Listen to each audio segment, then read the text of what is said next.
And good evening, ladies and gents, wherever you may be around the world, and welcome to Splendid Isolation History number 49, where I'm going to bore everyone shitless talking about British Army tactics in the Napoleonic Wars. As always, to give people a bit of time to join the stream, I'm going to start us off with a tune. Take up the white man's burden, send forth the best ye breed. Go bind your sons to exile, to serve your captives' need. To wait in heavy harness on flooded folk and wild. Your new gods sullen peoples have devil and have child. Take up the white man's burden, in patience to abide, to veil the threat of terror and check the show of pride. By open speech and simple, 100 times made plain, to seek another's profit and work another's gain. Take up the white man's burden, the savage wars of peace. Fill full the mouth of famine and bid the sickness cease. And when your goal is nearest, the end for others sought, what's love and heed and folly, bring all your hopes to naught. Take up the white man's burden, no tawdry rule of kings, but toil of serf and sweeper, the tale of common things. The ports ye shall not enter, the roads ye shall not tread. Go make them with your living and mark them with your dead. Take up the white man's burden and reap his old reward. The blame of those ye better, the hate of those ye guard. The cry of those ye humor are slowly towards the light. Why brought ye us from bondage, our loved Egyptian night? Take up the white man's burden, ye dare not stoop to less, nor call too loud on freedom to cloak your weariness. By all ye cry or whisper, by all ye leave or do, the silent, sullen people shall weigh your gods and you. Take up the white man's burden, have done with childish days, the lightly proffered laurel, the easy ungrudged praise. Come down to search your manhood through all of thankless years. No age with give or wisdom, the judgment of your peers. Take off the white man's burden through all of thankless years.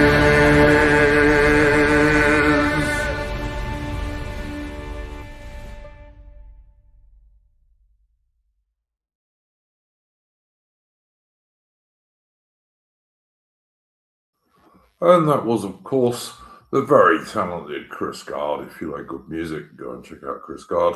You can follow him on YouTube, and he does do quite a lot of modern, contemporary stuff, as well as traditional stuff like that song.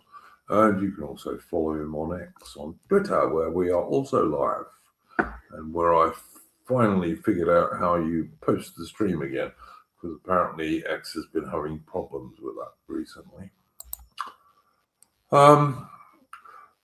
So yeah, we've covered the Napoleonic Wars a few times on this channel.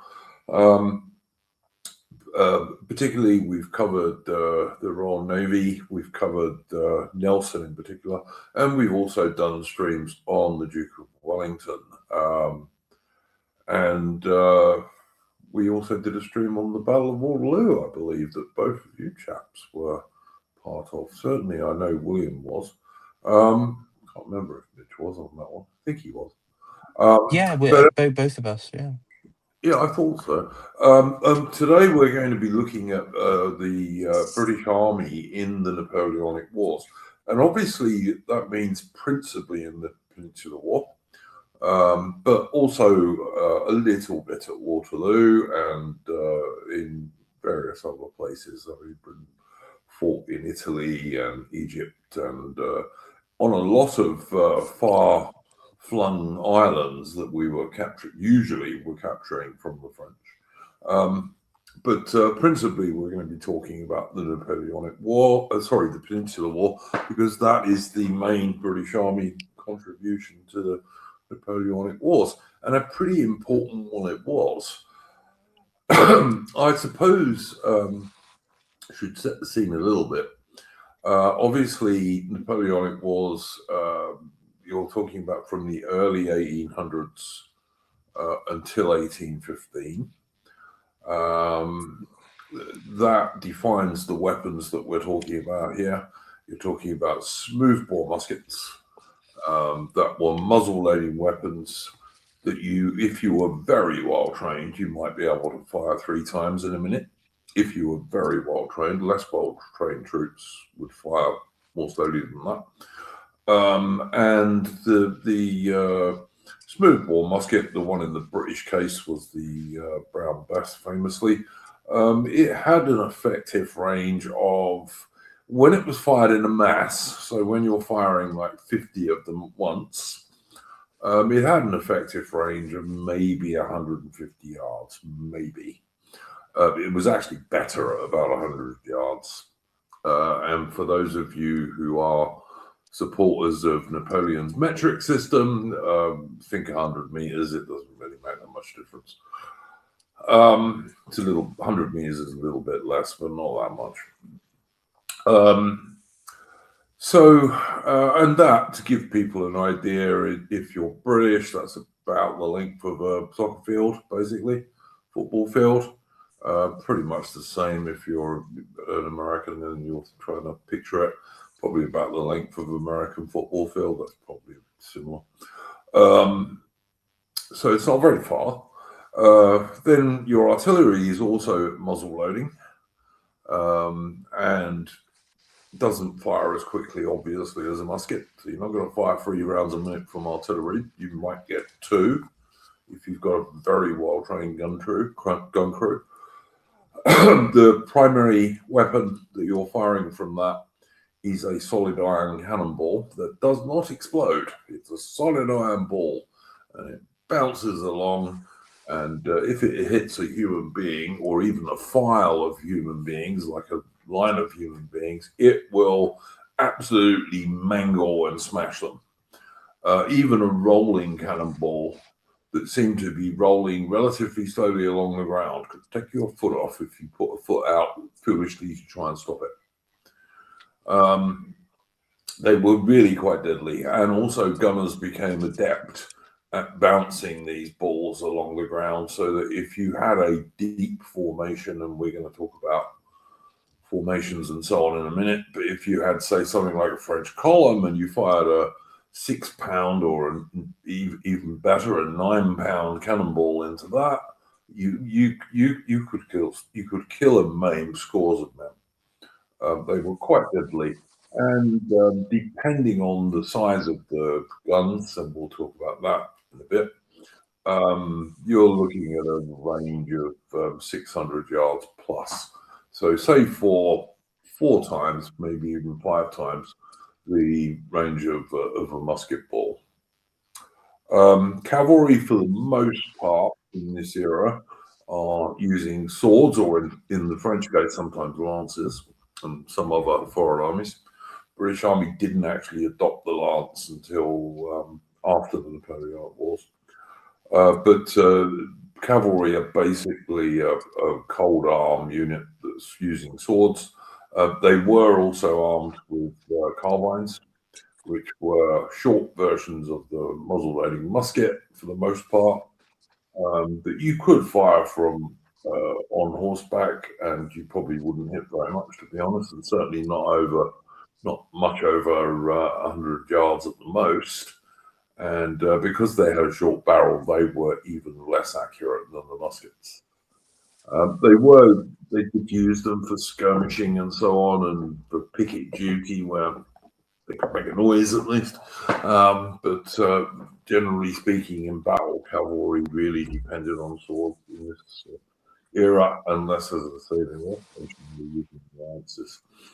The British had a couple of things that the French didn't, but the main one was the British Army were using the Baker rifle. Now, the Baker rifle was a muzzle-loading weapon, just like the Brown Bess musket, but it was a lot more accurate because it had a rifling twist in the barrel, which meant the bullet was spun as it fired, which made it far more accurate and a bit longer range than a smoothbore musket. It was also a little bit slower to load usually than the musket, so you probably wouldn't get 3 rounds a minute off the Baker rifle, even if you were very well trained, although you probably could if you didn't patch the ball.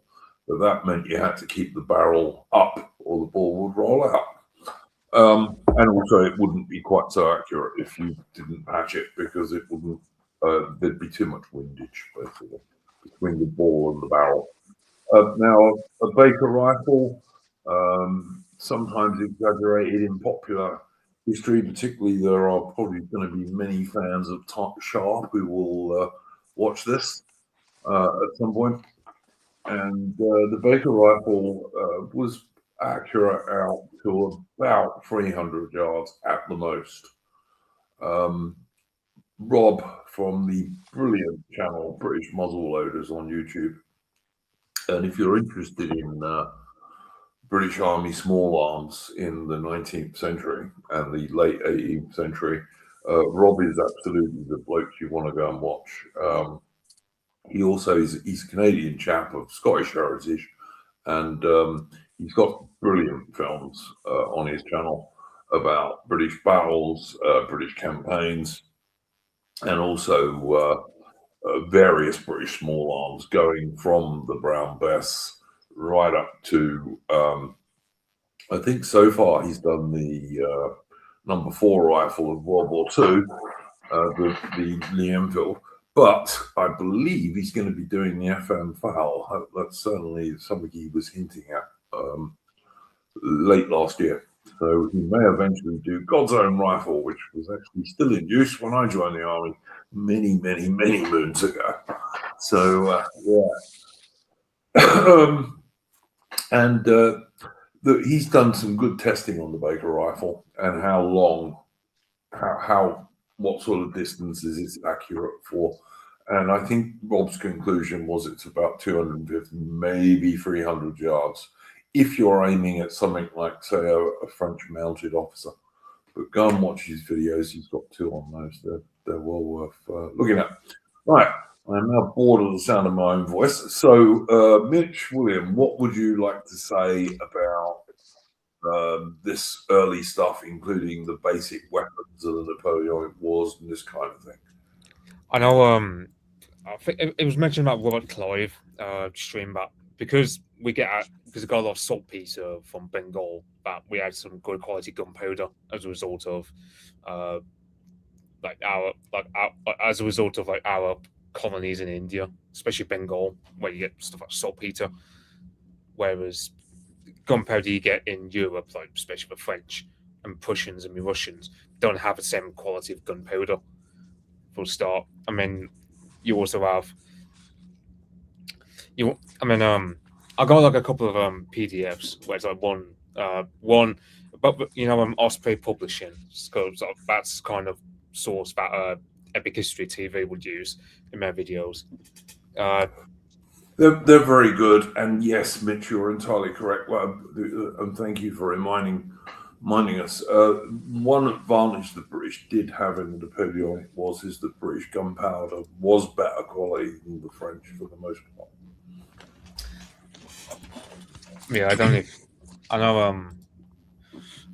I know. Like, I can imagine for anyone watching, it's going to be right awkward. So it's just detailing 18 maneuvers in Sir David Dundas's book. Well, technically, it was an amended version of what he wrote, because he wrote a book in 1788 detailing how the British Army should, reform its standardized drill, among other things. And he comes up with Dundas was he was a fan of the Prussian system, as most people were back then. And by the Prussian system, we mean basically Frederick the Great system from the 1750s. Although it was slightly different. One of the important things to remember is that Dundas in his book sometimes still talks about a 3 deep line. The British Army, and we'll get onto this in a bit, the British Army had given up on 3 deep lines basically in North America and basically in the French and Indian Wars, what the Americans call the French and Indian Wars, the 7 Years' War. Britain had abandoned the 3 deep line, which was absolutely normal in Europe. Indeed, even the Americans themselves sometimes used it because the American army was mainly trained by the French. But the British found that in the woodlands of North America, a 3 deep line was too difficult to maneuver sometimes. And so we adopted unofficially a 2 deep line there. And that continued on during the American War of Independence. From 1776 until the 1780s. Sorry, William, carry on. I was just going to say, when I did my War of 1812, one thing we, myself and Panel Pride Review, we sort of both noted, is how, particularly with the 1812 War, the companies, you had like all these skirmishes. You had a few like notable battles, but even these battles would probably be about a few hundred men on both sides, maybe up to 1,000, like the more sort of larger ones around the lakes and what have you. But these would be smaller companies. You wouldn't have 3 deep lines. In fact, you probably, in some of the occasions, you wouldn't even really have a line. Depending on what units were around. Like, so for example, one of the ones which we covered, the British actually held like almost like a skirmish line in a tree line, and taking out advancing American troops who were, as you said, in this 3 deep line, and hence why the Americans would suffer these great losses. Is because they in some funny way they actually made the mistake of what the British made, I guess you could say, in the Revolutionary War, and decided to fight in like a European army, let's say, in an open land battle, and that we were sort of adopting a more, I would just say, like a guerrilla style tactic, but probably a bit more sort of skirmish and defensive. Now, one thing and that's something that I think was obviously to the advantage for the British at the time. Yeah, totally, William. I don't disagree with anything you said there. Because we didn't have the professional troops. A large part of our forces were Indians and just volunteers and militia. So that was it wasn't even possible, even if and it wouldn't have ended well anyway. Well, the British had plenty of regulars fighting in the War of 1812, particularly after we were able to reinforce the troops in North America at the time that we captured Washington and all this sort of stuff. Just don't forget, the War of 1812 didn't go from, it wasn't just 1812, it went on into 1814. And eventually there were a lot of Wellington soldiers who ended up in fighting in North America. Notably Sir Harry Smith, the Rifle Brigade officer, and many of his men. So there were regular troops there, but even as early as the 7 Years' War, the British Army had worked out that a 3 deep line was really too thick for North American woodlands and what have you. Mitch, would you like to carry on telling us about Dundas's drill manual?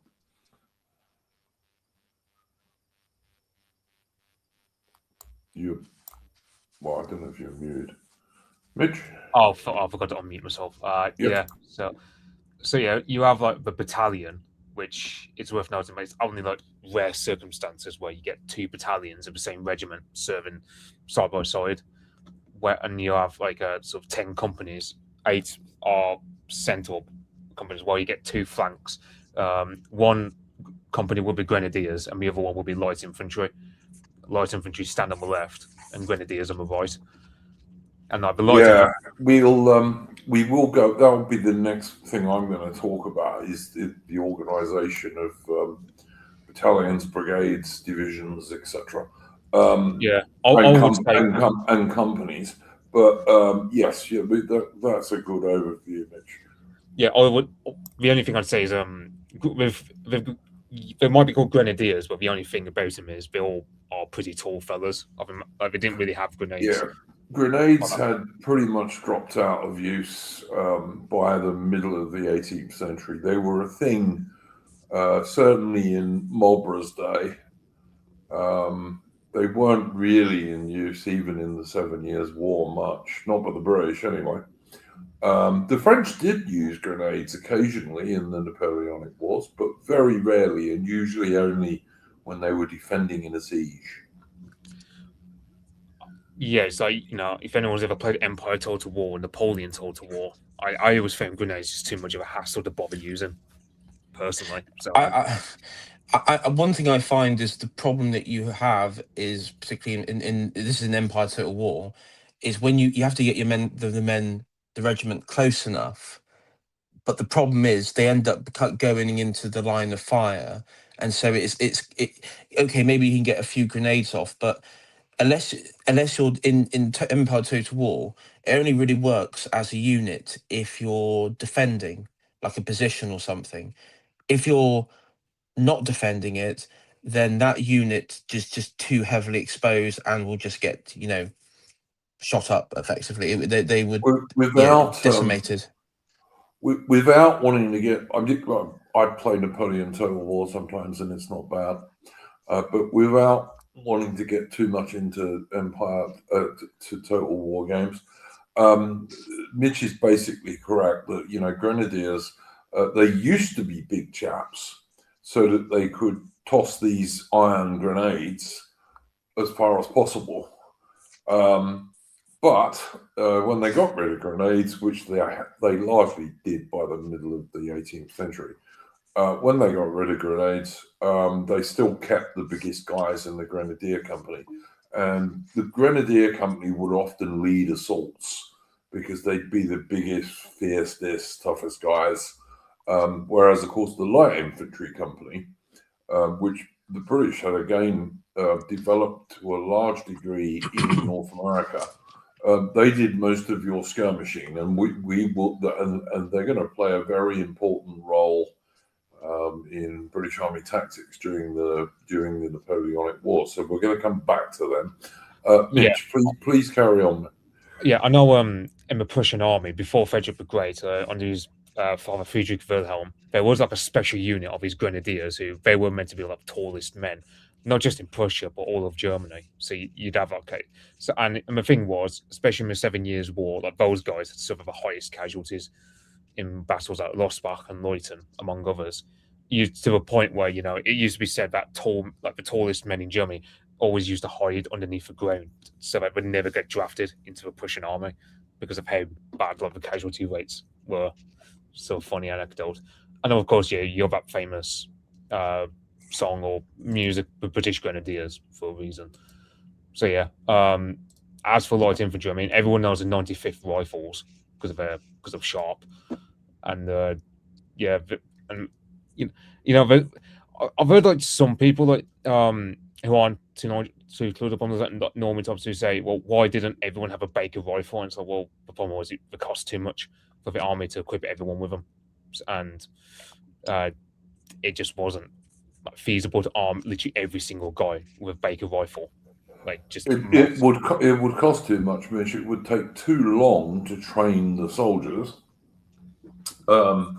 You know, if you had to train the whole of the infantry in rifle tactics, that would take way too long. And and we'll get onto this in a bit when we talk about rifle tactics.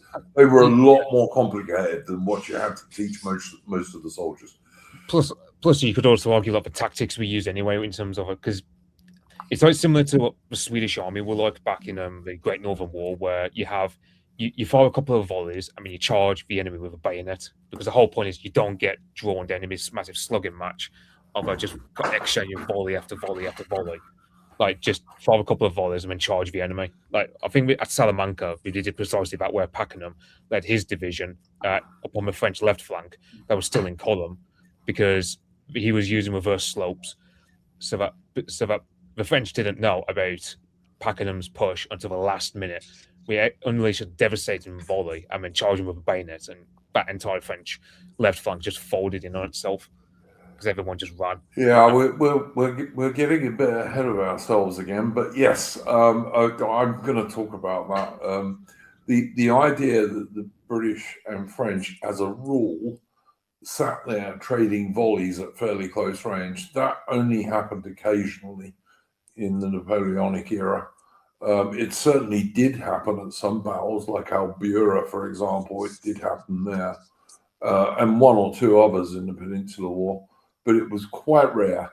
Normally, the Brits would fire 1, 2, or occasionally 3 volleys and then charge the French, even if the Brits were defending. I don't know. Normal way of doing it. I don't know if I'm getting ahead of myself. Or Subway Summers, but I know I think Battle of Albufeira, like there was that famous quote where Salt said, you know, even when you do have like these massive slogging matches between the French and the British, like the British are the kind where we just don't run away even after suffering heavy casualties. Very much so. Yeah, one thing that's quite, and I know this is a myth because I sort of stopped watching it, but there's a few podcasts out there, particularly talking about the Duke of Wellington, or Wellesley at this point, saying that he was very like a defensive general, which is just totally not true. He did get regularly. I mean, as we know, we've covered on your channel plenty of times. He would go on the assault. He would quite happily go on the attack. Battle of Salamanca is one of the classic ones. Yeah, most obvious one. Yeah. Or in Portugal, I mean, it's There's also his very first battle at Rolisa was the British attacking the French. Also, the later battle when all of the French gold disappeared because the troops plundered it all. And I can't say I blame them. That quite annoyed Wellington, actually. But you know, some millions in French gold disappeared into soldiers' pouches and what have you. I would imagine there were quite a few inns and so on that were started back in Britain afterwards by soldiers who made their money at that battle. But that was another Wellington offensive battle, and he did it quite a lot when he invaded France in 1813 and in 1814, and the Brits were the first Allied nation to actually get into France. We did that before the Russians or the Austrians or the Prussians. Wellington was mostly attacking, and sometimes he actually had more men than the French by then. The only general during the Napoleonic War that I would say was the defense or retreaters was that Russian. I mean, he did like withdraw all the way back to Barclay de Tolly. That's the only general I can really think of. I think you're also thinking of Suvorov, I suspect, woman. Oh yeah, well, I mean, to be fair, it was as I probably would be Sukhov, but he was like the supreme. So I mean, but the entire general staff, the Russian mentality was just to retreat into the interior and hope for the best sort of thing. Yeah, because I would probably just say one sentence. Suvorov died in 1800, I believe. So when Napoleon invades, it's Kutuzov in charge. Although he was sore about the fact that he didn't want to be the one in charge, so he just let Barclay de Tolly and Bagration just do whatever they wanted. But there was no sort of higher command than them. That's why Battle of Borodina kind of went not so well for the Russians as it could have done. But I And don't of want to get course, ahead of myself. of course, the Russians also had the advantage. They've always been able to trade space for time, because Russia's such an enormous country. They can afford to fall back, whereas most countries can't. Because if you fall back much in most countries, you run out of any country to defend, and your major cities, etc., get captured. Yeah, I suppose that doesn't tend to happen in Russia so much. Yeah, it's like I suppose like the French art of war this time was literally just hit hard and hit fast. And the problem is when you're dealing with a British army in the Peninsular War who don't run away very easily, or you're dealing with the Russians who can literally just trade space for time. Like the French art of war kind of flounders. I don't. I mean, perhaps I'm being too scared upon the French to say that, but that's a problem with the French. It's that Napoleon lived on the land, whereas the British Army, ever since at least Marlborough, if not earlier, we always have the idea of we have to pay people when we're taking food. Like we don't live off the land like Napoleon. Yeah, It's- you're right. You're right, Mitch. But let's leave that for a minute. We'll talk about the French army a bit in a minute, and we can bring that stuff up when we talk about the French army. Let's talk about a little bit just the organization of the troops. Mitch has told us some of this. Infantry battalion varied in strength. An average British line infantry battalion was probably about 600 men for the most part in the Peninsular War. Guards battalions were always larger because they were better recruited. So a guards battalion might have 1,000 men in it. You might have guards, and a guards company would be actually 100 men. Whereas an average infantry battalion's companies were probably between 50 and 70 soldiers. They could be up to 100, but most line battalions weren't that strong. Most of them were, as I say, somewhere between 500 and 700 guys. Like I said, guards battalions, and the thumbnail for this stream is actually the first foot guards who later became the Grenadier Guards at the Battle of Corona. And a guards battalion could be 1,000 men strong, and often was, because they were better recruited, basically. The vast majority of the British Army in the Peninsula for most of the Peninsular War was infantry. Infantry were the backbone of the forces in the Napoleonic War, and Wellington was short of cavalry for most of the Peninsular War. Only in about 1811 and 1812 did he start getting enough cavalry. Cavalry was generally organized in the British Army in two regiment brigades, sometimes three, but mostly two. But you would generally leave one squadron of a cavalry regiment in England to carry on recruiting. Whereas in the infantry, I mean, Mitch mentioned this briefly, it was quite unusual in the British Army. It does happen, but not very often, that two battalions of the same regiment will actually be serving alongside each other. It doesn't happen very often. In the French Army, and the French Army varied in the number of battalions in a regiment, but they almost always fought together, or two or three of them would fight together. In Britain, that was unusual because the regiment in Britain was an administrative unit rather than a tactical unit. So the first battalion would often be overseas, say in the Peninsular Army with Wellington, and the 2nd Battalion would be in England and would be recruiting. Only the first 25 line infantry regiments actually had 2 battalions, or in the case of the Royal Scots, I think it was 3. But most other regiments were the 1st Foot, otherwise known as Pontius Pilate's bodyguard in the British Army, because they were the 1st Foot, the oldest infantry regiment. And I think they had 3 battalions, but most regiments had up to the 25th Foot. Most of those guys had 2 battalions, and then after that, they were mainly 1 battalion regiments, with a few exceptions. Now, the 95th, who eventually became the Rifle Brigade and were taken out of the line, they had, I think, 3 battalions, if I remember rightly, in the Napoleonic Wars, possibly even 4 eventually. And the 95th, people who are Sharp fans will know about this, but they were eventually taken out of the line as the Rifle Brigade. There was also the 60th Rifles, the King's Royal Rifle Corps, who were mostly Germans in the Napoleonic period. And the 60th, who later became the King's Royal Rifle Corps, those guys, I think, had 4 battalions in the Napoleonic Wars. So yeah, but we'll talk about tactical stuff a little bit more in a minute. Now, British infantry battalions, they did vary how brigades in the Peninsular War, for example, varied. They were occasionally just 2 battalions. More often, they were 3.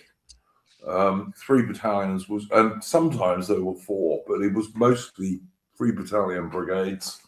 So those 3 battalions would fight together under a brigadier general, or sometimes under the senior lieutenant colonel of the 3 regiments. Batteries of artillery were organised in the British Army. They were organised into 6-gun batteries. Most of the British batteries were 5 guns. Initially in the Peninsular War, mostly 6-pounders, although later on the more 9-pounders became available, which were a bit more powerful and had a bit more range. Most batteries had 6 guns, but 5 of them would be guns and 1 would be a howitzer, 5.5-inch howitzer. And a howitzer was a short barrel gun that would fire a shell at a very high angle. And they could fire cannonballs, but they mostly fired shells. And these things could be set to explode fairly accurately, either as they landed, or sometimes if the gunners were really good, you could get them to go off just above the enemy troops. And the Brits also had a bit of a secret weapon, which the French didn't have, which was the shrapnel shell. This was invented by Shrapnel, who was an officer in the Royal Artillery, and it actually was full of musket balls as well as explosives. And this thing would go off above the enemy troops and could cause quite a lot of casualties if the gunners were good.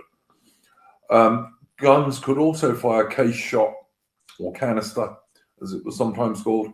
And this basically was like a tin, or sometimes on bigger weapons, a bag of round balls. They could be musket balls on smaller cannons, but sometimes they were bigger. That's the difference between case shot and grape shot. And these basically turned the gun into a gigantic shotgun. And at close range, they could be really, really devastating. There's a good Russian movie, which Mitch, you'll remember what it's called. It's about the October Revolution people. Oh, Union of Salvation. Yeah, Union of Salvation. I think you can find that on YouTube. Yeah, with came out English subtitles. Came out with them last. God, be like, it'd be last 5 years. Because I mean, yeah, it's a fairly recent movie. But the reason I'm suggesting people watch it on here is that some of these Russian soldiers who are trying to organize a rebellion of some description. I won't go into the details because it's not important for this stream. But they're trying to organize a rebellion, and some of the loyalist Russian artillery fires canister shot at them.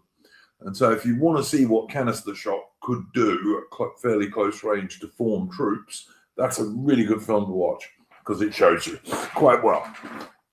Could be quite devastating.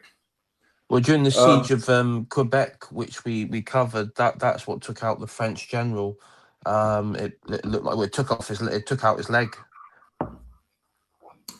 Yes, I see alabasters saying they could use nails and stuff. Yeah, they did occasionally in sieges and things, but for the most part, it was kind of different sized balls that they used as canister shot. And as I say, grape shot was a bigger version of canister shot. The balls were a bit bigger. And that was a close range weapon. Probably only had a range of a couple of 100 yards. It was a little bit longer than a musket's range, but not much. Artillery was generally organised in 6-gun batteries in the British Army, and a brigade would eventually have its own battery. There would usually be the same battery that was attached to it. And 2 brigades in the British Army were generally organised into a division. Now, of course, in the Peninsular War, you also had the Portuguese Army. Portuguese Army, when the British first went there in 1808, was not very good, to say the least. A British officer, Beresford, was put in charge of it. Lots of British officers and some British NCOs were encouraged to transfer to the Portuguese forces, and they encouraged them to do so by giving them a step in rank. So a lieutenant in the British Army who transferred to the Portuguese Army became captain, and a captain would become a major. So, and of course, get increased pay and all the rest of it. And so they managed to get quite a few officers and also some senior NCOs to transfer to the Portuguese Army. And the Portuguese drill book was totally rewritten. The words of command were all done in English. The best Portuguese officers were kept, but some of the worst Portuguese officers were basically chucked out. And the Portuguese Army turned into a pretty good army during the Peninsular War, a very good army, in fact. And most British divisions eventually included 2 British and 1 Portuguese brigade. The Portuguese troops, although they wore blue tunics rather than red tunics, were equipped with basically British equipment, Brambus muskets, you name it. And also the Portuguese had a thing called the cazadores, who wore brown tunics, who were, roughly speaking, the equivalent of the British rifles or light infantry. And these guys sometimes had Baker rifles in the cazador units, not always, but sometimes they did, or some of them would have. And they performed pretty much the same skirmishing duties as light infantry or the rifles in the British Army. There were also some Portuguese cavalry, not many, but there was usually at least 1 independent Portuguese cavalry brigade. I think Durban was in charge of it. The guy who, the city of Durban in South Africa is named after, same bloke. He was in charge of an independent Portuguese cavalry brigade.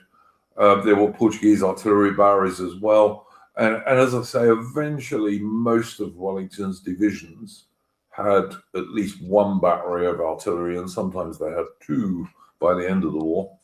But British cavalry was nearly always outnumbered by the French cavalry in the Peninsula, and British artillery was almost always outnumbered by French artillery in the Peninsula. I think that's probably enough on basic organisation. As I say, you've got a battalion of about, say, 650, 700 guys on average. 3 of those together would make a brigade. 2 or 3 brigades would make a division. And you'd have at least 1 battery of 6 guns per division. And by about 1812, probably 2 actually more often than 1. So probably 12 guns for something like 9 infantry battalions, and there was also horse artillery. I mean, obviously in the Napoleonic Wars, all artillery was moved by horses, but the difference was in the horse artillery, all the drivers and gunners rode horses, which meant that they could keep up with the cavalry, and that's why they're called horse artillery. And if you go to London and you watch the King's Troop Royal Horse Artillery, you can kind of see what they used to do. They've changed a couple of things. You won't see gunners on the limbers anymore because they're often safety people. I think it's too dangerous, which is pathetic, but there we go. We live in pathetic times. But yeah, you had horse artillery, and as I say, the only real difference in the horse artillery, apart from the fact they wore slightly different uniforms, was that the gunners and the drivers, etc., all rode horses, and they could pretty much keep up with the cavalry units, and so move into action and move out of action much more quickly. People are saying, were those cannons similar to culverines? Culverines were a much earlier form of artillery from the Elizabethan era, pretty much, and to some degree the English Civil War era.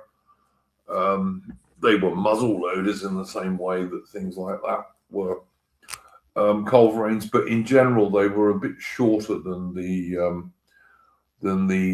guns of the 1500s and the 1600s, and they were quite a bit lighter, which made them more mobile, of course.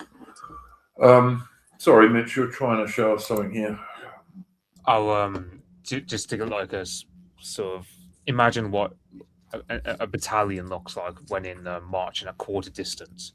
So you'll have a CO riding a horse at the right, sort of urging the men on forward, and then you have like a drummer boy who has like a sort of special uniform. Like I'm trying to think what it's not quite gold, but it's similar color to perhaps kind of yellow. The drummers and bandsmen more generally, Mitch, they sometimes had a uniform that just had a lot more lace on it.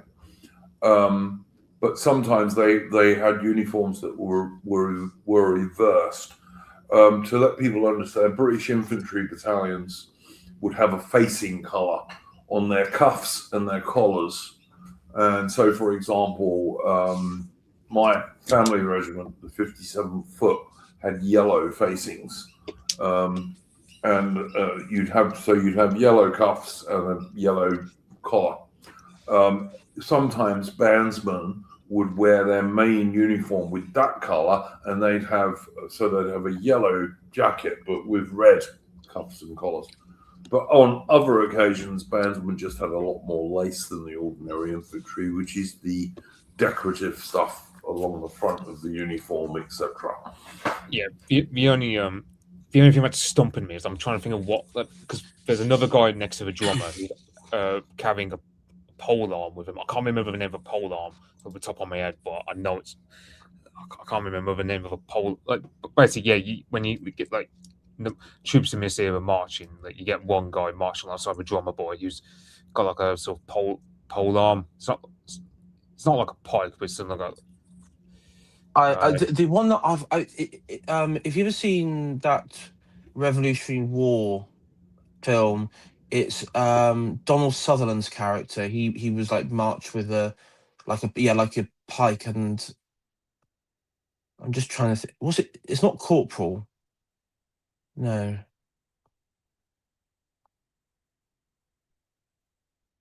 Halberd. I don't know. It's called a halberd, guys. Oh, it is a halberd. Okay. Yes, it basically, and it's kind of a spear, really. And officially in the Peninsular War, sergeants were all armed with this. They mostly got rid of them during the war. The guys who did still carry them were the guys guarding the colours, because they gave you a bit of a reach advantage if you were defending against cavalry and stuff. Yeah. I thought it was something else, because I mean halberd. I mean you usually think of like a sort of more curved edge to it, like especially when you're thinking of like 100 Years' War. Yeah, but Mitch, these things were called halberds, but they were basically shorter spears by this time. Right. Okay. I know a halberd in the medieval time is a different thing entirely. Yes. Yeah, that's why I was a bit confused, because I was thinking of the medieval. Yeah. Yeah, but they were actually referred to as halberds. They didn't look like medieval halberds, but that's what they were. That's what they were called. And most sergeants were supposed to carry them. Outside of light infantry sergeants, never carried them. They always carried a musket. Obviously, rifle sergeants didn't carry them either for the same reason. But in line infantry battalions, the sergeants were all supposed to carry these things. And the idea was that because they were long, you could use them to push guys into the line and all this kind of stuff. Yeah. By the later stages of the Peninsular War, sergeants weren't carrying these things anymore for the most part, because apart from in a few situations, they were pretty useless. The only guys who did carry them were the colour sergeants, who were specifically escorts for the battalion's colours. Every infantry battalion in the British Army had two colours. You had a regimental colour, which was in your basically they were both colours, with the Union Jack in one corner and the regimental badge or maybe number or a combination of the two in the centre. And you had a battalion colour and a regimental colour. And there were two of them, and losing them to the enemy was a great disgrace. So you didn't. They were carried by ensigns who were junior officers, and they were. Mitch has got a nice picture here, and they were escorted by colour sergeants, who were those guys along the outside there, and their job was basically just to defend those colours.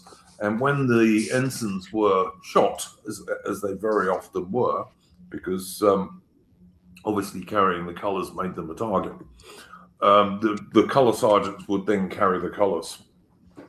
And this is how you originally got colour sergeants. Yeah.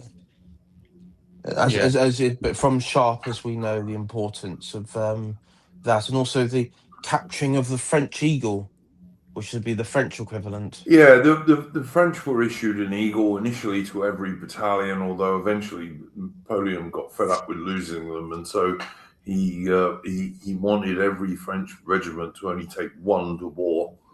Although some French commanders didn't obey that, but they were supposed to. Yeah, I suppose like another thing is that, so you have like quarter distance in column, you got half distance in column, and then you got. Yeah, I was gonna, Mitch. I was gonna. You had that picture up earlier of the battalion in quarter columns. Yes. Yeah. They're referring to the distance between the companies, because in order to move these units in line, and you can see in that picture you got up there at the moment, you can see the different companies. In order to maneuver that unit, you've got to be able to maneuver the individual companies, and you've also got to go from that column of march you can see behind, next to the little picture of the colour pie.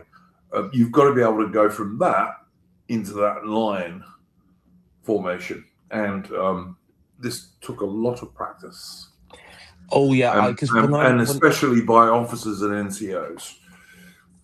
When I was doing Seal Knot battle reenactment years and years ago, and there was quite a big one,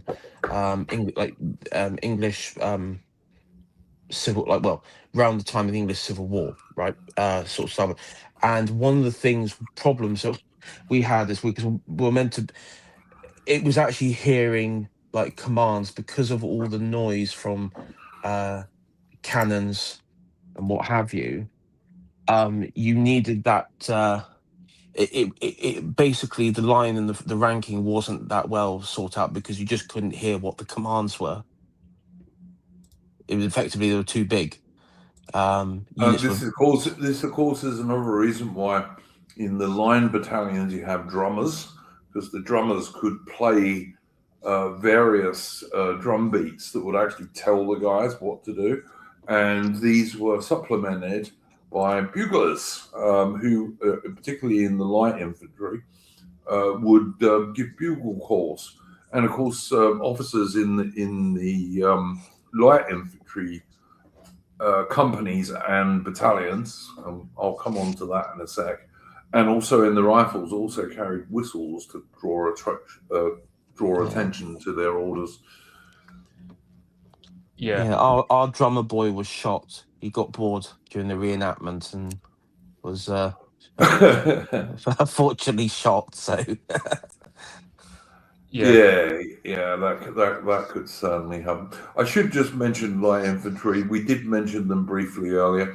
Every line battalion of the British regiment had a light infantry company. And the light infantry companies were quite useful in the Napoleonic Wars because they were a counter to the French skirmishes. The French had worked out, because they had the levy and mass and all the rest of it during the Revolutionary War, and then had to unite all the French Republican volunteers with what was left of the French army. The French started to adopt this idea of attacking in big, massive columns that were very scary to the enemy. And ahead of them, they would put a mass of sharpshooters, tirailleurs, chasseurs, this kind of thing, as military theorist is saying in the chat. And this mass of skirmishers would endeavor to pick off officers, drummers, sergeants, all this kind of thing, and disorganize the enemy line so that when the big column came up behind them, very impressive. And if the soldiers are not very well trained and if they're not too brave, very often the line will just break and run away at this great mass of Frenchmen coming on with drums sounding the pas de charge and all this shit. Didn't work very much with Brits, that, but it worked with most other nations. But Wellington in the peninsula would counteract the French tirailleurs, chasseurs, etc., the French skirmishers, by sending out his own light companies in every brigade of 3 battalions, so 3 light companies. And Wellington also, certainly by the middle of the Peninsular War, most brigades had a company of either the 95th Rifles, who later became the Rifle Brigade, or the 60th Rifles, who later became the King's Royal Rifle Corps. So a brigade would normally have 4 companies out front, counteracting the French skirmishers. And of course, the French didn't use rifles. The French did have a few rifles in the Revolutionary Wars, but Napoleon didn't like them and got rid of them. So the French had no rifles really in the Napoleonic Wars. And so one of the 4 companies in front of a British brigade as its skirmish line, one of them would outrange the French. And rather than the French skirmishers picking off British officers and drummers and sergeants, etc., the British rifle guys would pick out the officers and what have you of the French skirmishers. And if they managed to beat the French skirmishers, which they often did, they would then do the same to the French officers of the main column that was coming on behind them. So yeah. Mitch, would you like to carry on explaining your photographs and pictures? Yeah, so Wellington was well known for that reverse slope tactic, and and to get like a visual representation, you'll have, for example, you have on the flanks, you'll have like light infantry, and you see these arrows where they pull back as soon as the line infantry ascend the slope to bear down fire on any advancing French troops, such as what you see here. You can think of Battle of Salamanca as being a good example of that reverse slope tactic. And you also have forward observers here ahead of the main line. And yeah. Yeah, it's also worth mentioning, Mitch, that because most of the enemy artillery is cannon, And the French did have more guns than the British for most of the Peninsular War, and they tended to be a bit heavier. Most French artillery, they had some 6-pounders, but a lot of French artillery was 8-pounders. And they also used to use quite a lot of 12-pounders as field guns, which were considered quite heavy artillery for field artillery in the Napoleonic era. Like, Brits really didn't use anything bigger than a 9-pounder. Yeah, British guns were 6 and 9-pounders for the most part, military theorists. But most of these guns, I mean, obviously, as I said earlier, howitzers could fire into dead ground, so your reverse slope tactic won't work against those so well. Although, obviously, if you can't see the troops, you can't aim too accurately at them. But cannonballs won't really work because they'll go bouncing along the ground. And if the troops are lying down, that was another thing that Wellington would often get his troops to do. He would often make them lie down when they weren't actually in action. And the cannonballs would often bounce over them and miss them entirely. So reverse slope positions not only hid your strength from the enemy until they got right up to you, they also greatly reduced your casualties. Sorry, Mitch, do you want to carry on? Yeah, so and you can get like a real good image of how devastating you can be, because it's not just like a center, like along, like right in front of you, but it's also on the flanks. You get enfiladed fire from also the top of a slope, and as you can see, you have like the first rank, they'll fire, and you get the second rank who'll have their muskets like aim their barrels upwards before then taking their turn. Or you'll get this other position where it'll be the first rank kneel and the second rank they all fire in unison. So yeah, absolutely. And of course, a French column, even a French free rank line, and the idea was that really the French columns were supposed to deploy into line before they got into action. The problem with that is if you left it too late, your troops would get into confusion as they were being shot by the Brits and their Portuguese allies, of course. And also the French army were mainly conscripts, so you try getting a bunch of conscripts to reorganize into line in column compared to the British army. That's a lot more volunteer and trained and well disciplined. It's not like the French Olivier en masse doesn't allow for that kind of quick decision making that the British army is known for. They were less well drilled for the most part. Although obviously, by later on in the Napoleonic Wars, there were a lot of French troops who'd seen a lot of action. But generally speaking, they found that they were able to just overrun continental armies with these columns. It just didn't work with the Brits, and particularly it didn't work under Wellington. Who did use quite subtle tactics like reverse slope tactics, getting his men to lie down and all this kind of stuff. But in theory, the French were supposed to deploy from column into line before they came into action. In fact, it was very difficult to time this to work. And if you didn't, only the front two or maybe parts of the third rank could fire at the enemy, at the British. Whereas, of course, as you can see from the illustration that Mitch has put up there, the whole of the British two-rank line could fire. So if there were 600 men in the battalion, all 600 of them could fire at the enemy. Whereas if the French had the same number of men, but in a column, they were probably only firing 70 or 120 muskets back, which, you can guess who's going to win that firefight. Although, as we said earlier, there weren't many firefights. Mostly the Brits would fire one, occasionally 2 or 3 volleys, and then bayonet charge the French, and the French would run away almost invariably. Yeah, you can see like you got Highlanders chasing down the French, and not the French were tucking tail and running. And then you got this second little image where it like shows a couple of 95th Riflesmen just looting some French corpses. Like you see them taking off the boots, for example. Yes. Also, we've got some squares coming up here. obviously, infantry, in order to resist enemy cavalry, they formed square. You can see a couple of different types there. They don't actually have to be square. They could be rectangles sometimes.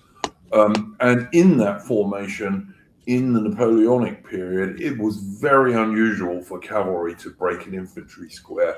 And it doesn't matter if the square was British or French or Portuguese. If troops managed to get into the square, cavalry very seldom broke them. The King's German Legion famously did break a French square, in fact, 2 French squares at Garcia Hernandez in the Peninsular War. But the reason they were able to do that was one of their chargers, one of their cavalry horses, was shot very close to the French line and skidded into very close to the French square and skidded into the square. And the German troopers on either side, these were King's German Legion guys who I'll talk about a bit in a minute. The troopers on either side went into that gap and widened it by sabering the French soldiers on either side. But it was that horse that fell into the line, knocking down several Frenchmen and killing some of them. That's what caused the square to break. And it was seeing that really ruined the morale of the next French square, which they were also able to break. But that was very, very unusual in the Napoleonic Wars. Good infantry who managed to get into a square were generally safe against cavalry. How quickly could they form up a square? Like, well, you would definitely, if you were a battalion in line, like the British. Like a line formation. You would definitely want probably 10 minutes to do that. You might be able to do it in 5 if your battalion was really well trained. But I mean, go watch the Trooping of the Colour in London, where the guards companies are walking around in 2 deep lines, and all of the different steps and what have you. They do slow marches and quick marches and all the rest of it. All of that stuff was designed for what companies did on the battlefield in this era. So if you want to go and see what that stuff's like and how quickly or not quickly you can do things, go watch that. It's probably the closest you'll see to it these days. I mean, the famous squares ever depicted on probably film is in the film Waterloo.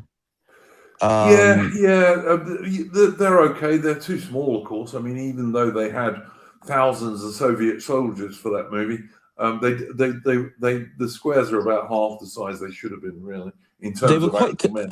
Were they that close together in the film? They were quite close together, but you really want them to be about 100 meters apart.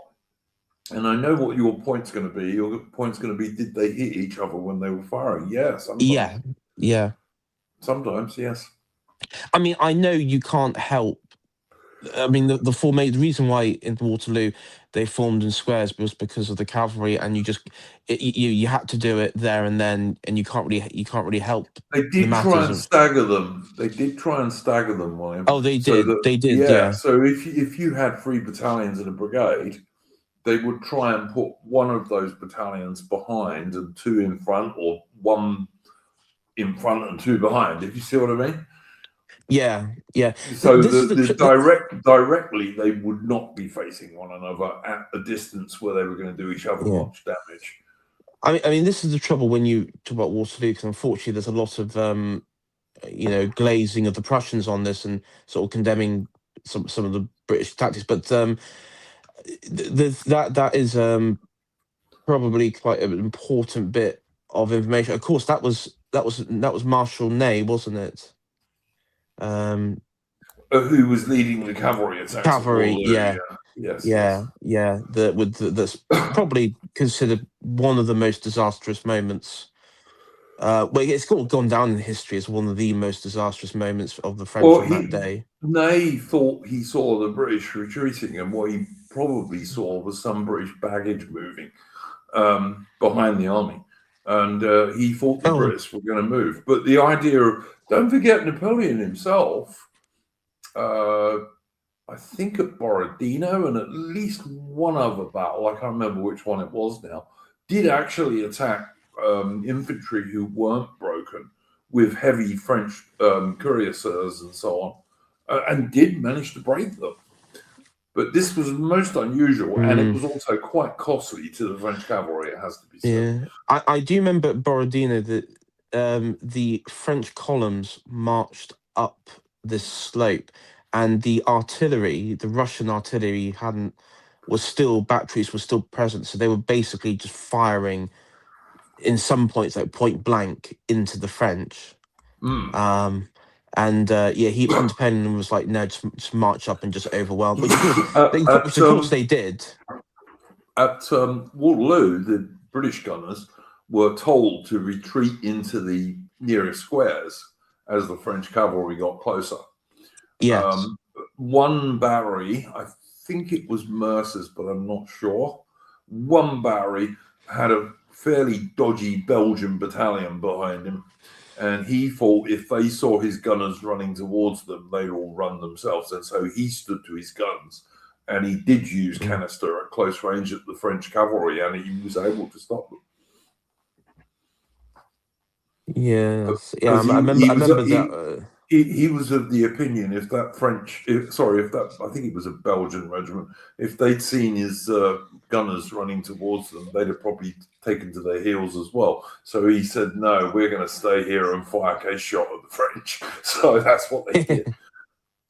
Yes, I remember that from our Waterloo stream. I think it was also, there was a Dutch, I don't know if they were gunners or some regimental, I think they were something like gunners, because they ended up like chasing dragoon. There was like this funny moment where they jumped over a farm wall and started chasing French dragoons with like wooden planks or something mad like that. So there was a bizarre episode of that went on.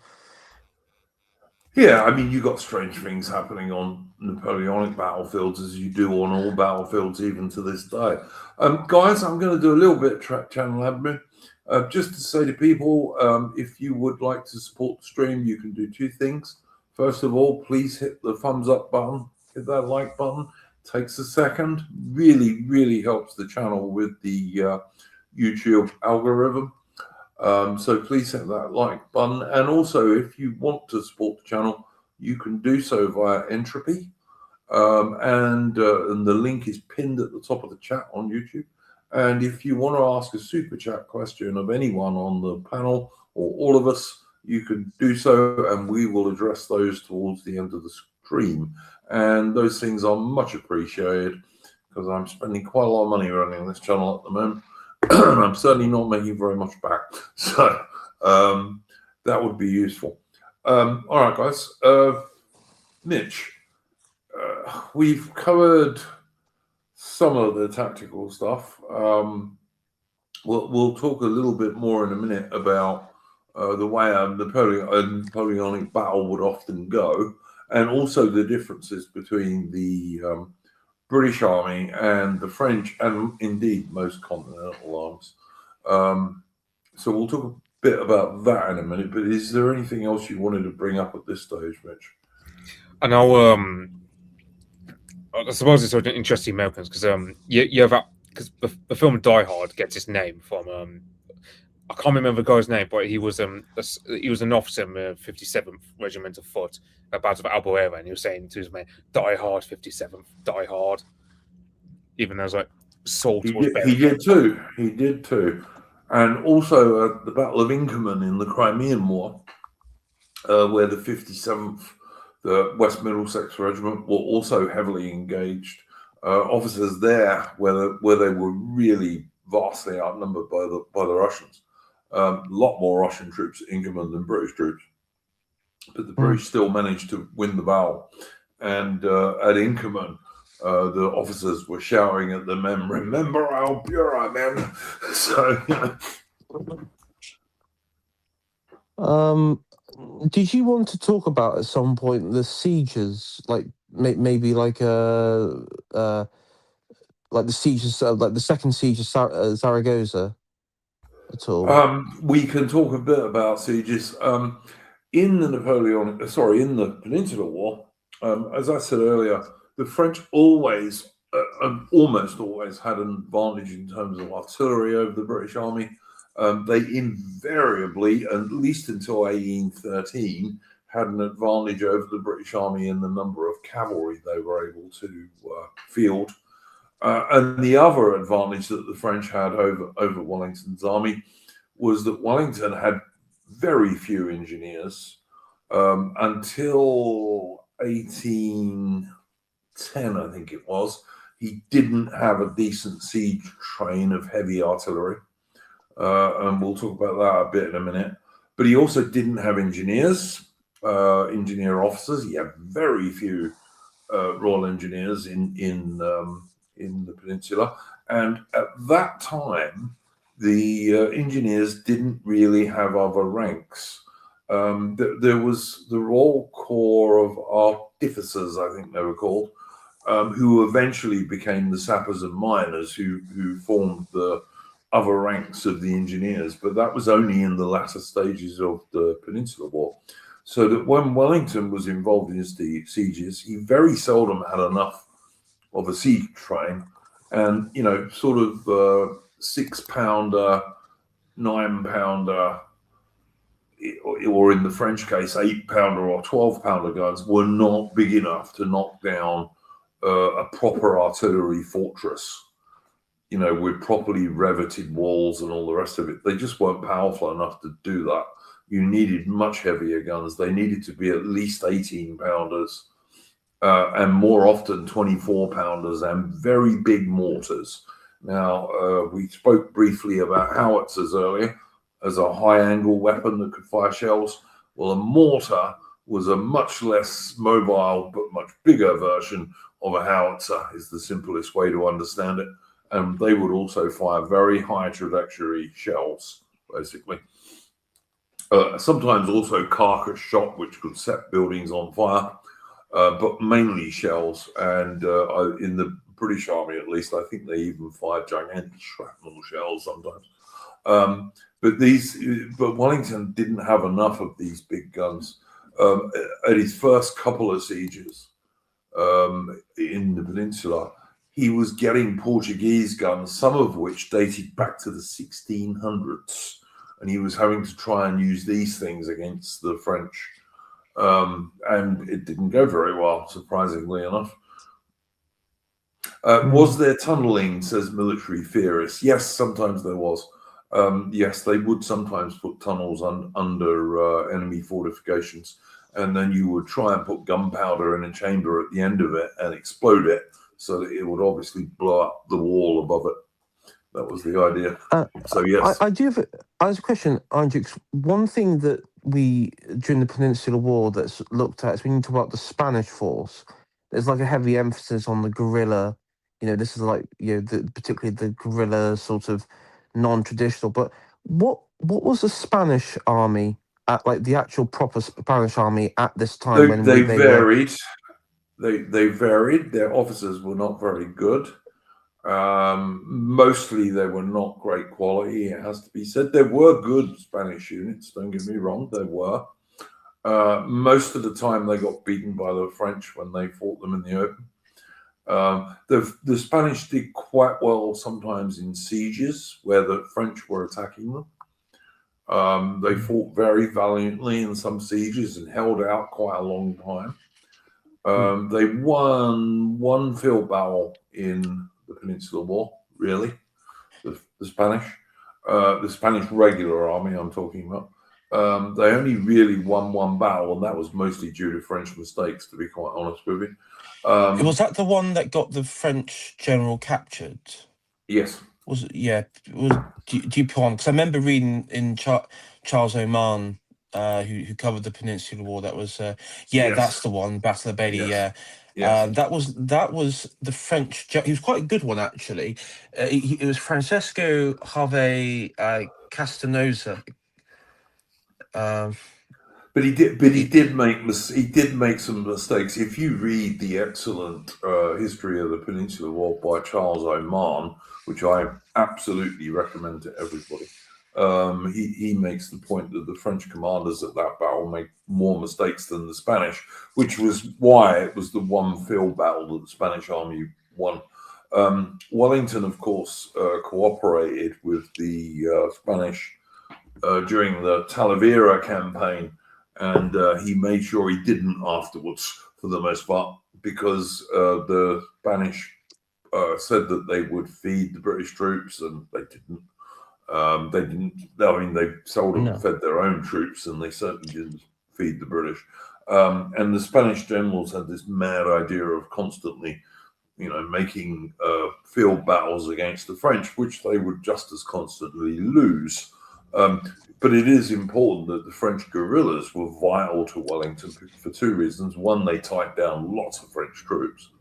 Like, the French only commanded in the peninsula the ground that was under their muskets and cannon, basically. If there were no French troops there, then it was run by the guerrillas.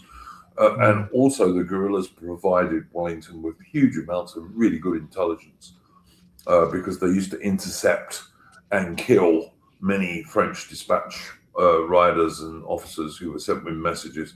And eventually in the peninsula, it was necessary to send like 200 cavalry with an officer to send a message to another division, because any force smaller than that wouldn't get through. I am aware. I was just going to say quickly on this. I know that technically Spain under the Bonapartist regime, it was predominantly like Sierra Morena and Al-Andalus region, and the southern portion was sort of not within the realm of control of the Bonapartist regime. What was it? His brother Joseph, wasn't it? Joseph I, wasn't in sort of that was sort of like the Spanish crown's remit of control. But was there any between the guerrillas and the actual Spanish army? Was there any working together, or was it only with Wellington in command? No. The Spanish army and the guerrillas often work together. And, they did, yeah. And sometimes regular Spanish units would be attached to guerrilla commanders. That was not all that unusual. Again, read Charles Oman's History of the Peninsular War, and he goes into that stuff at some length, because he does talk about the Spanish army and the Portuguese army quite a lot in that book. And of course, Oman wrote that book partly as an antidote to Napier, because although Napier's book is in itself brilliant and very well written, Napier himself was very much a Whig. He was very much on the left of British politics, and was also an enormous admirer of Napoleon.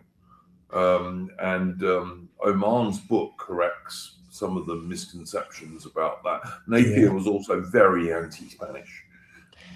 Yeah, I know. With the Spanish, I read a bit of this more in the Spanish Civil War. If you read Why in War of Trouble, the Spanish have this weird, have this thing where they don't like the idea they just have to constantly be on the offensive. It's kind of like the French in the First World War. They just always have to be the one attacking.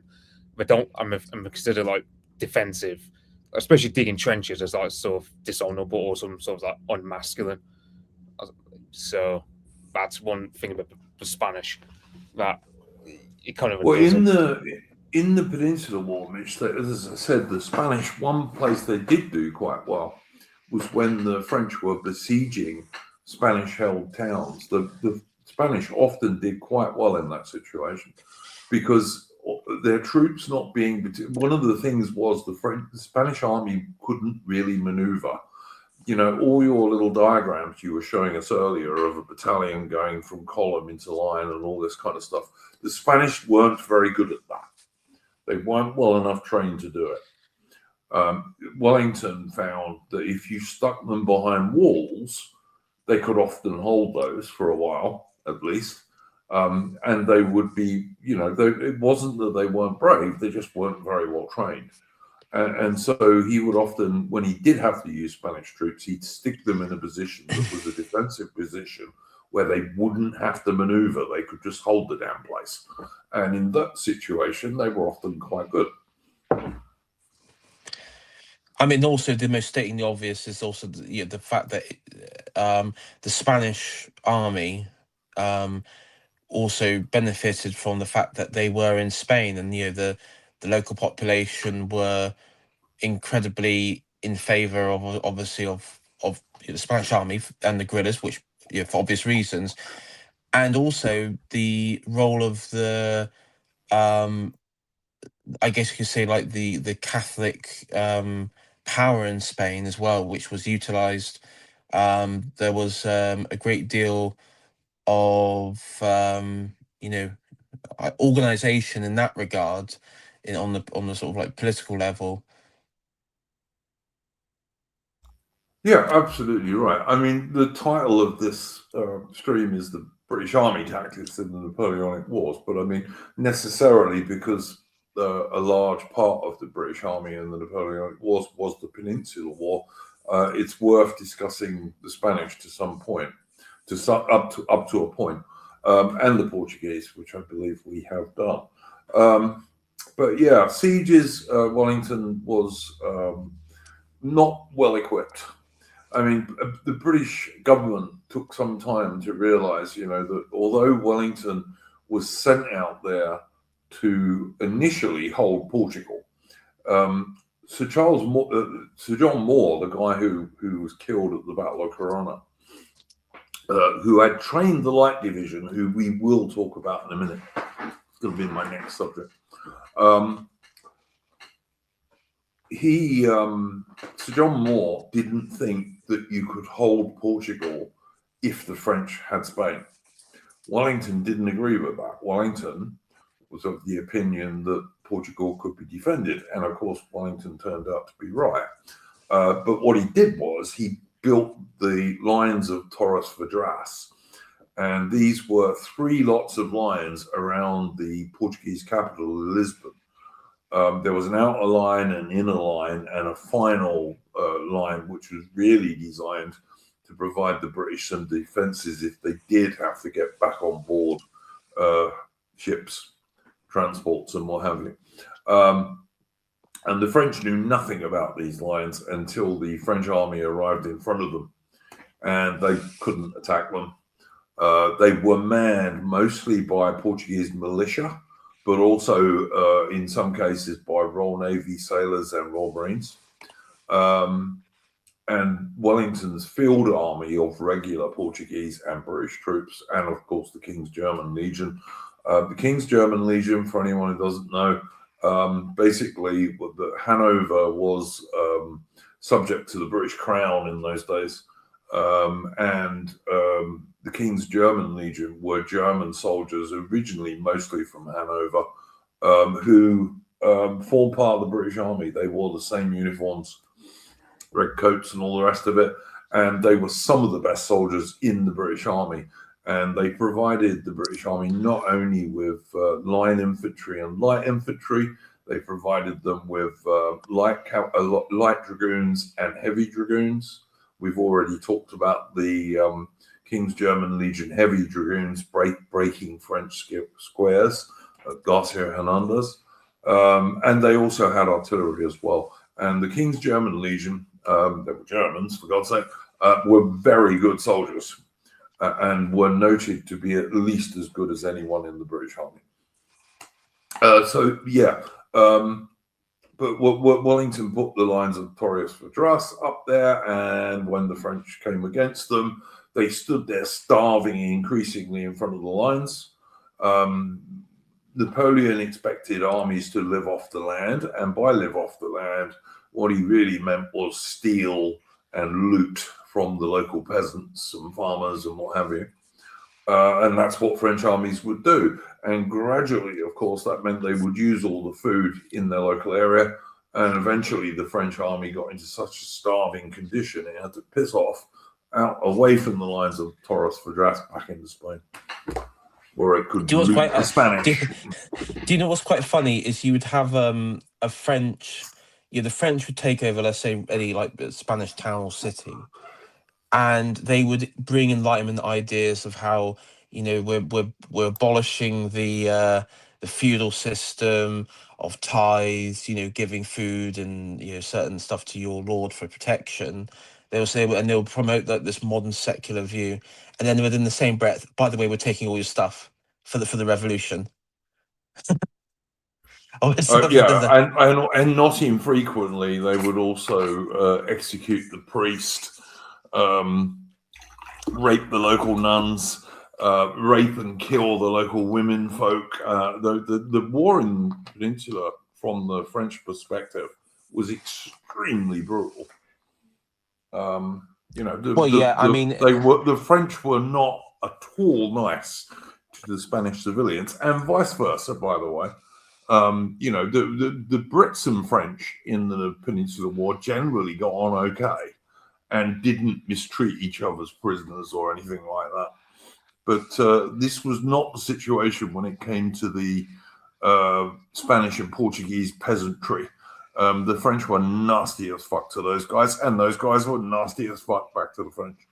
So, yeah. Yeah, and I mean, this is why you had We've lost guerrillas. Mitch, by the way. Mitch has got a migraine, so he's had to hang up. Sorry to hear that, Mitch, but yeah, thank you for your contributions, mate. Sorry, you were saying, William. Yeah, and that's all like would have helped create the creation of sympathy and probably recruitment to you know, the guerrillas and also, as you mentioned, Spain. Portugal. You know, the Portuguese population as well would be hearing what's going on across the border. And, you know, the fear of that happening, you know, coming to them. You know, the same sort of reign of terror.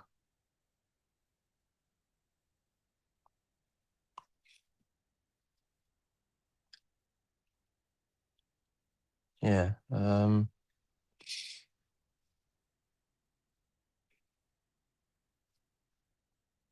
Yeah, Goya has you have the painting as well in Spain, Madrid, the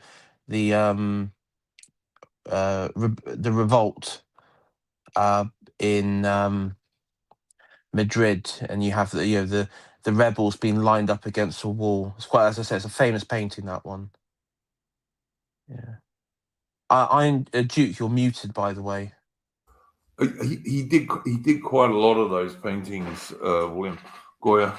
I think there's a whole series of them that you can find. Yeah. You can find if you go to Google them and what have you, if you want to look at them. Quite macabre, some of them. But yeah, it was pretty nasty. I don't know. I think we've probably covered most of this. As I say, some of the things I would say is that, you know, the idea that the British and French would stand there 75 paces away from each other, exchanging volleys for hours, that did happen, but it was very rare. And it was mostly at battles where, for example, Wellington wasn't in charge, such as Albuera. Albuera was the bloodiest battle of the Peninsular War, and it was as bloody as it was because Wellington wasn't there. It was Beresford was in charge, and Beresford was a good trainer of troops, but he wasn't an especially good field general. But even so, he managed to win the Battle of Albuera, even though he was outnumbered. But that was one of the few occasions where French and British infantry battalions did actually stand there for half an hour volleying each other. And that's one reason it was so bloody. But that was not the normal way a battle went. The normal way a battle went, if the French were attacking, which they often were because they had more men, the Brits would fire sometimes just one volley, sometimes two or three, and then they would bayonet charge the French. And the French would go helter-skelter down the hill, being chased by the British and occasionally bayoneted by them if they were too slow. Wellington had to be very, very careful because Napoleon had so many troops because of the the conscript system in France. Eventually, he started running out, of course, because he got so many Frenchmen killed. And I know that Mitch, for example, has pointed out on other streams, the French didn't recover from the demographic problems that the Napoleonic Wars and the huge numbers of Frenchmen killed in them caused. They hadn't recovered from that, even by the First World War in 1914, 100 years later. But no, I mean, the funny thing is also with Spain, they never recovered. I mean, at this point, their empire was, as an empire, while at the height, yes, they were vast, but even as an empire at this point, or just leading up, the years leading up, they were a declining power. And of course, straight after the Napoleonic Wars, you then had the independence movements in Latin America, and Spain became this. I mean, Spain didn't. I mean, the countryside and particularly the place around Spain never recovered because it was the government structure. It was weakened because of this. I mean, you had this total mobilization. Yeah, it sort of wrecked. But yes, as you said, demographically, France never recovered, and you see that even in the First World War, as you said, you really do see that as a you're correct, William. But Wellington's problem was Britain could only really put one army in the field because we had a volunteer army. Now, correct me if I'm. Oh, sorry. Yeah. Carry on. What do you want to know, William? Yeah. If I remember I'm just looking to say the siege of Badajoz 1812. That was a forlorn hope. If I am that was one of the forlorn hopes. Style sieges. There was always a forlorn hope in a storming. Or was it? Probably I should say the most bloodiest or something like that. Yeah, there was always a forlorn hope. The forlorn hope was a small group of volunteers who had volunteered to be first up onto the breach. And if you were an officer in the forlorn hope, you would get a step in rank. So if you were a captain, you'd be made a major or whatever. And if you were a sergeant, you'd be commissioned usually. But also your chances of survival as an officer or a sergeant weren't particularly high. And if you were a private, two things could happen. If you had a charge against you, it would be dropped. So, if you had a charge for drunkenness or whatever it might be against you, if you joined the forlorn hope, that'd be dropped. And also, you had a very good chance of being promoted from private to corporal or something like that. Yeah, there's quite a famous painting. There's one of Colin Campbell leading a forlorn hope at the siege of San Sebastian. I don't know if you've seen that one. That's yes, I have. I mean, I think if you were to look up on Google Images or something, I reckon that painting would probably come up as because that is quite an iconic one.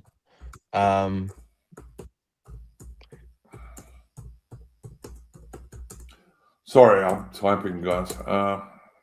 Yeah, but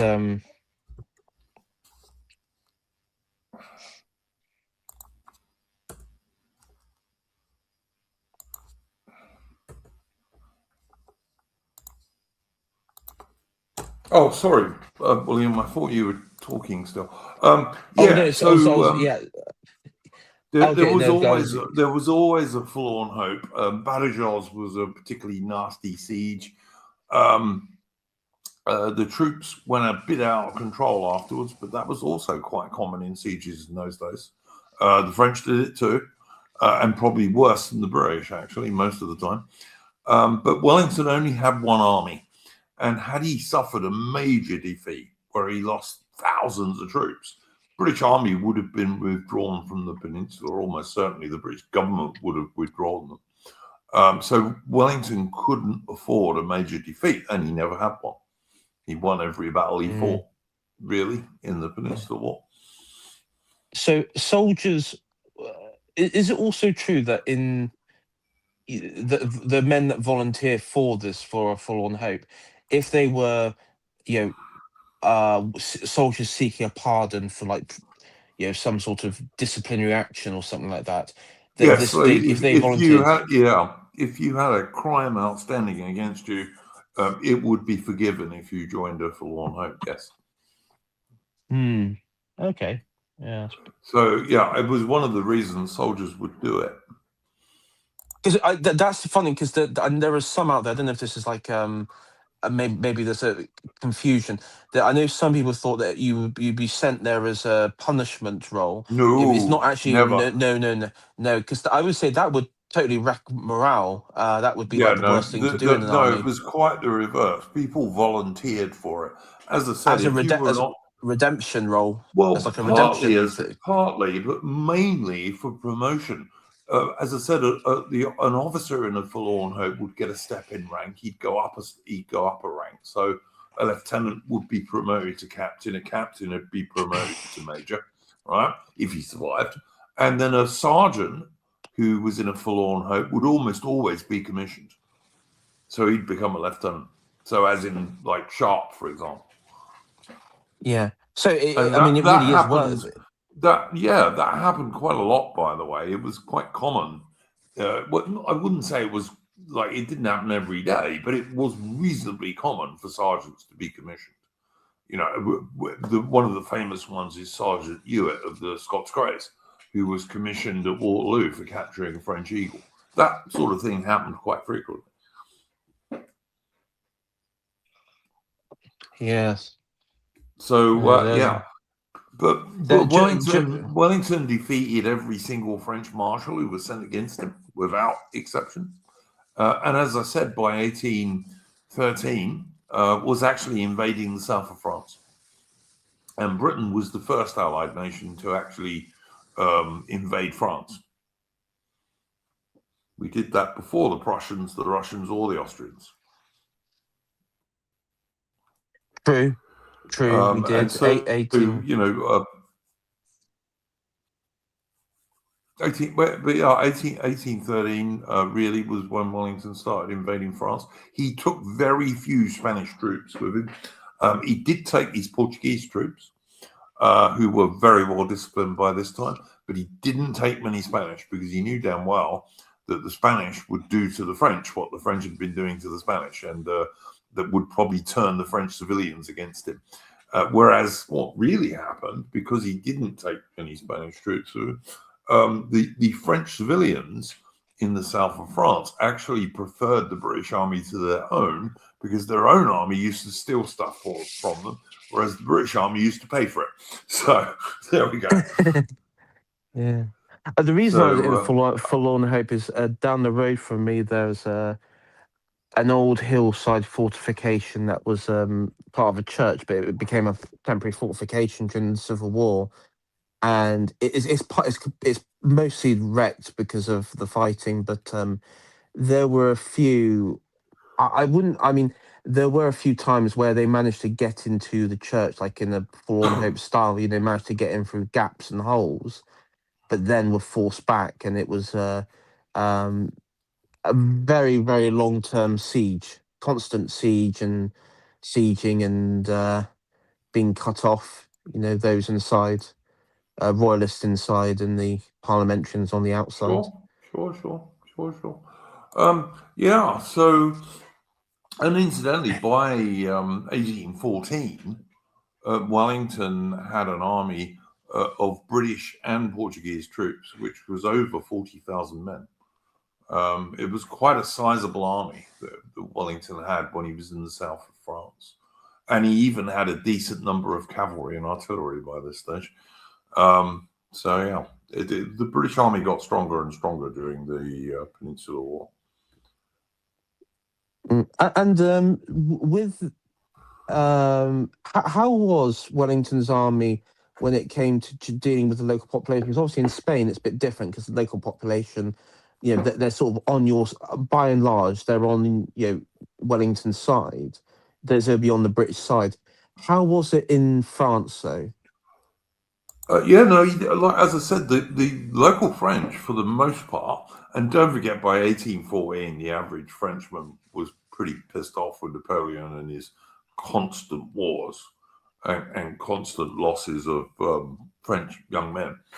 But by 1814, the French actually, for the most part, apart from some revolutionary and Napoleon supporting fanatics, the vast majority of the French probably preferred the British to the French, because whilst the French would plunder them for supplies, because that's what the French army did, it lived off the land, which meant plundering the local farmers and peasants. British Army used to pay for supplies, and Wellington made sure they did, and was actually very strict on soldiers who plundered, particularly if any violence was offered to the local population. If you were violent to a Spanish or a French peasant or farmer or something, there was a good chance you'd get hung, and you would certainly be severely flogged. Wellington was very strict about that, because he knew if the local population went against you, it was going to make everything a million times harder, you know? Yeah. I mean, because I guess you're talking about, Wellington was in the remit of, Toulouse, places like Toulouse, but also Bordeaux.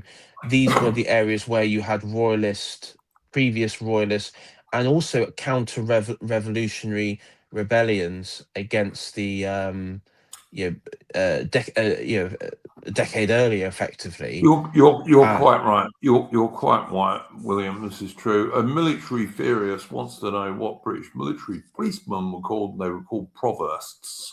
Military theorist. They were provosts. Yes, provosts they were called, and they were not very popular. A bit like when I was in the army, nobody liked the redcaps.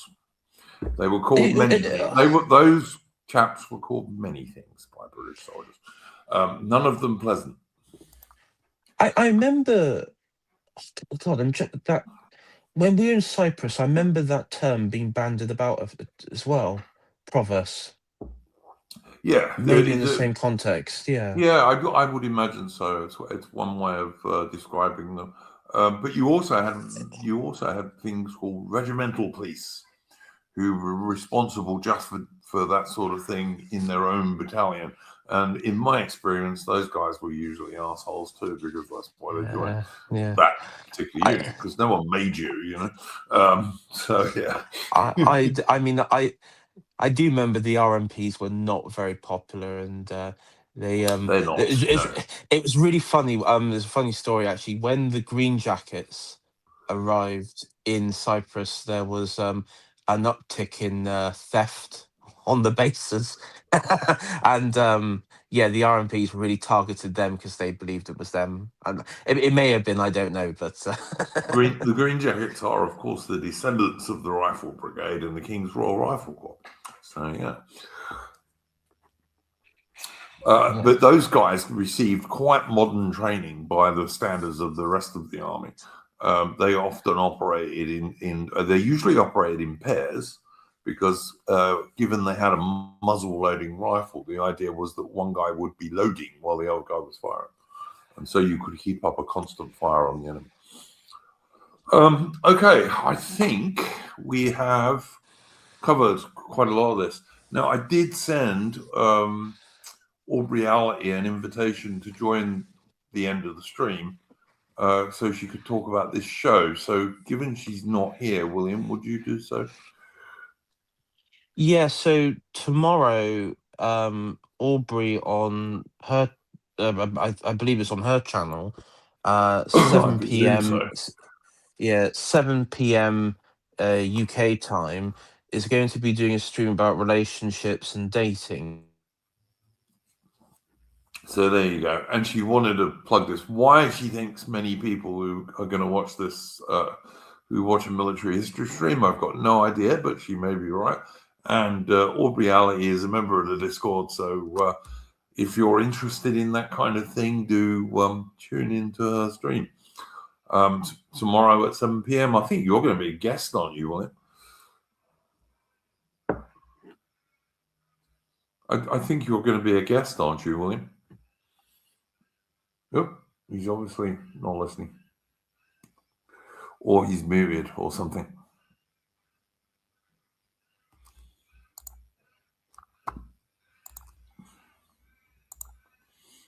William, can you hear me?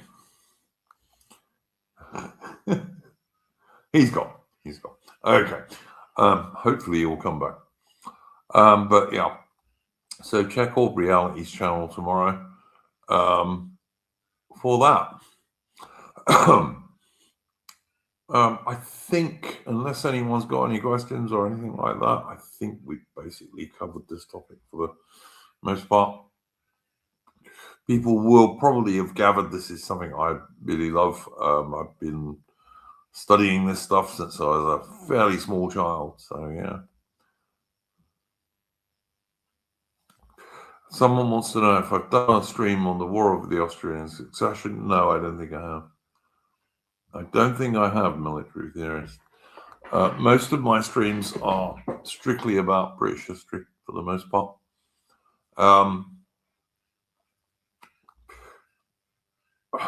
Austrian Succession. No, I don't think I have, actually. I haven't even done a stream on the 7 Years' War, unless you count the French and Indian Wars. We have got streams on the British conquest of Canada. Yeah, I see what you're talking about, Fontenoy and all that. I know they fought in that war, military theorist, but it's not mostly a British war. But I was just going to say, we've done the French and Indian Wars and the 7 Years' War to the extent that we did the British conquest of Canada and the British conquest of India, but we haven't really covered the war on mainland Europe very much. So hopefully that answers your question. Don't know what's happened to William. I don't know if he's coming back or what.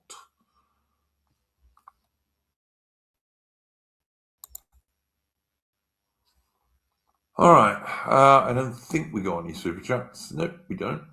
So there's nothing on entropy. Should do a glorious 1st of June stream. I have, military theorists, done.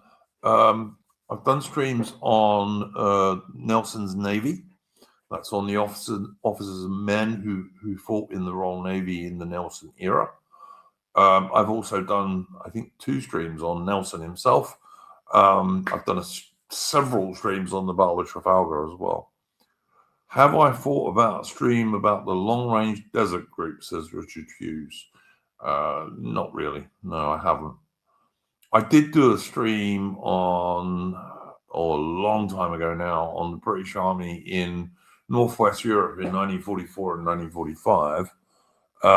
But if I'm absolutely honest, I think there's too much World War II stuff out there. I do. I just think we're so obsessed with World War II. It's crazy to me. 80 odd years later. Master and Commander is, if you're reading the first novel, Military Theorist, it's brilliant. I've read all those Patrick O'Brien books. There's about 20 of them altogether. And they're fabulous. They really, really are good. I've read all of them at least once, and I think I've read the majority twice now. And a few of them I've read 3 times. A few of the ones that I really like. They're just great books. And the movie is well worth watching if people haven't seen it. If you haven't seen Master and Commander: The Far Side of the World from 2003, it's my second favorite movie after Zulu. Really good film. And I did a review of that film with Morgoth and Endeavour on, I'm not sure if it was Endeavour or Morgoth's channel because they alternate, but it was one of those. But the books are great. They're really good. Anyway, guys, thank you very much for joining us. We've actually got 38 viewers at the moment, which is not all bad for a history stream, which for some reason are less popular than politics. We will be back on Saturday for our normal current affairs and politics stream. And we will, of course, be talking about Rupert Lowe and Restore Britain.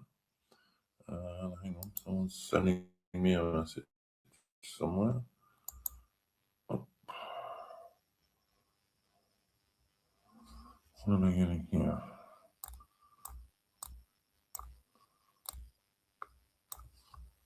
I thought AI had sent me a message, but he got rid of it. Okay. Okay, so we will be back on Saturday for Splendid Isolation. Do come and join us. And we will be talking about Rupert Lowe and Restore Britain, which I am an enormous supporter of.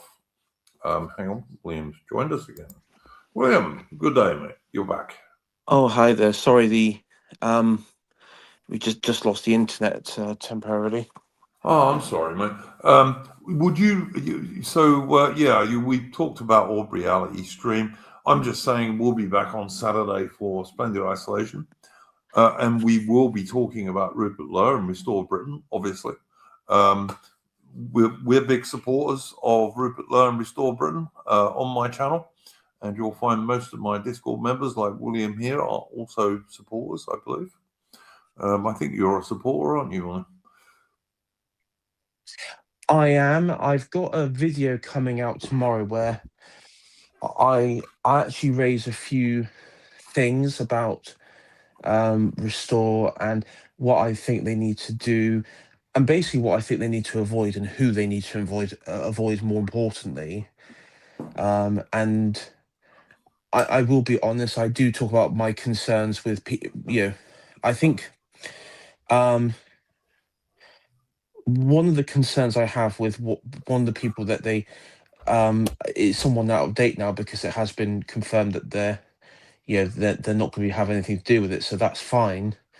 But as I say, the important thing is Rupert and his team don't allow the same thing that happened to Reform, because effectively Rupert is what Farage and Reform should have been from the outset. And should have stayed, really, William, and should have stayed. And should have stayed. And Yes. should have stayed. And my sort of thing is that there are a set of characters that Rupert needs to avoid, because Sure. they don't hold British interests. I mean, at the end of the day, I think we all agree we don't want any half measures anymore. That Britain does not deserve half measures. I don't think Britain can survive half measures, William. No, I think we can't. If we're going to save our country, we need full measures and we need radical measures. We really do. Yeah. And I will be honest, and I talk about this in my video.